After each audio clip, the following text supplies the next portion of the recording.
Okay, magandang umaga sa ating lahat na mga minamahal kong mga kapatid na narito at sa ating mga ginigiliw na taga-subaybay. Purihin natin ng Diyos. Amen? Amen. Okay, amen.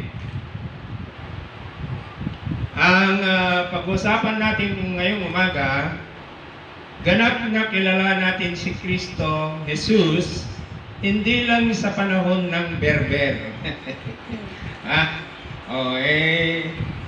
Ber na tayo. Ang sumisimbolo ng pag-uumpisa ng berber ay si Marie Jose Chan. Siya yung sumisimbolo, no?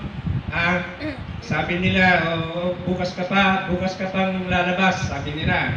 Pero kaninang umaga, lumabas na siya. Okay?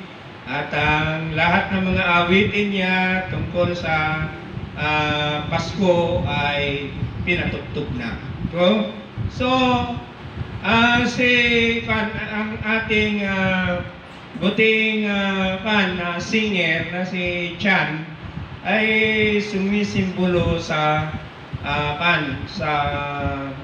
Christmas na kung saan darating na naman si Kristo.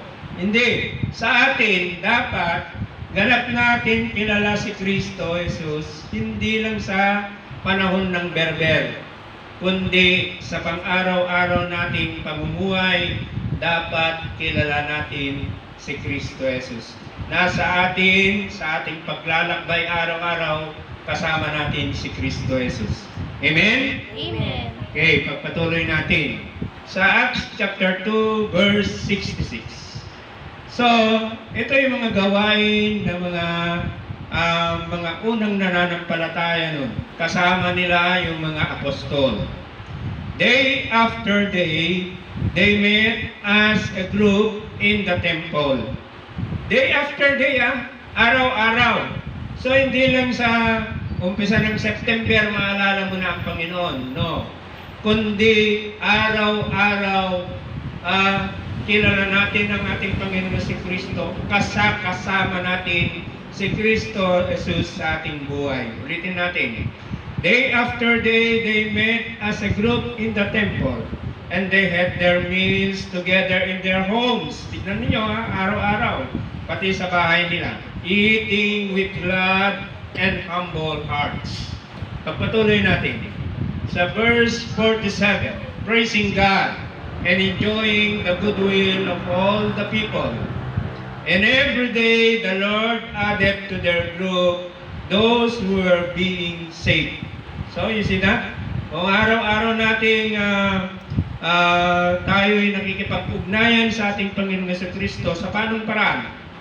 Umaga pa lang nagigising na tayo'y nananalangin sa pangalan ni si Kristo Jesus. So yun yung araw-araw, praising God and enjoying the goodwill of the people. Yung mga kasama natin, na kaibigan natin, lalong-lalo sa loob ng pamilya natin. Okay? So yun, na tayo'y nananalangin araw-araw. Kasama natin ang ating Panginoon si Kristo. Okay. Sa Luke chapter 19 verse 47, ang sabi ng ating Panginoon sa Kristo, every day Jesus taught in the temple. So ang ating Panginoon sa Kristo, dapat araw-araw tayo'y pinapangaralan ng ating Panginoon sa Kristo na kasama natin ang ating Panginoon sa Kristo. The chief priests, the teachers of the law, and the leaders of the people wanted to kill him. Bakit kaya? Kasi ang pamamahayag ng salita ng Diyos ay sa panahon lamang ng Sabbath day. Pero nung nakita nila si Kristo Jesus, nangangaral araw-araw, abay galit sila. Bakit? Because Christ is opposing the law of Sabbath day. Kasi binabasa lang ang banal na kasulatan sa lahat ng mga tao sa panahon ng Sabbath day. Pero si Kristo Jesus nung nakita nila na araw-araw ay nangangaral tungkol sa kaharian ng Diyos, sila'y galit kay Kristo Jesus. No, hayaan na natin sila'y galit. No, basta sa atin, araw-araw tayong nakikipag-ugnayan, nakasakasama natin ang ating Panginoong Jesucristo sa ating buhay. Hindi lang sa ber-ber-ber na yan. Okay? So, pagpatuloy natin. Sa Mateo 28:20, sabi ng ating Panginoong Jesucristo, "And teach them to obey everything I have commanded you." So, ako bilang inyong pangunahing namumuna dito sa iglesia natin, ay obligasyon ko yun yung tayo'y ibibigay ko sa inyo yung pangaral ng ating Panginoon Jesucristo, yung kanyang inuutos.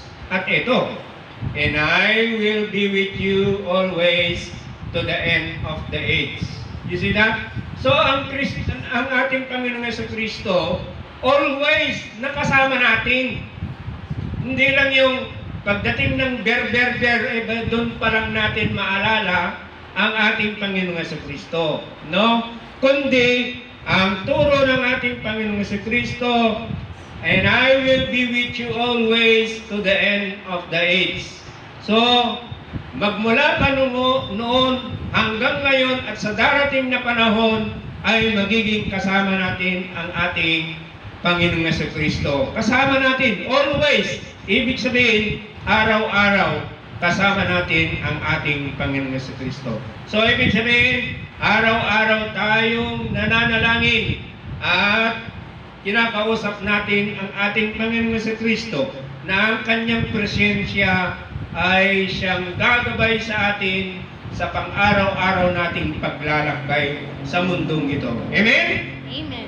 Okay. So,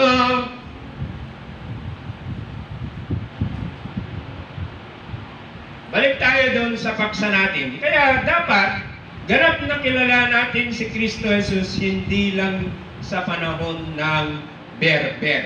Okay? So, meron tayong simbolo na kung saan na naiugnay na isang magaling na mga awit na si Chan. Siya'y nag-uugnay, ipinamamulat sa atin na sa panahon ng mga ber-ber na yan, naaalala natin si Kristo Jesus. Pero sa ating iglesia, ang Panginoong Jesucristo Jesus ay tayo'y araw-araw natin siyang kilala. Araw-araw natin siyang kasama sa paglalakbay ng ating pang-araw-araw na pamumuhay. Amen? Amen. And God bless us all. Amen. Amen. Amen.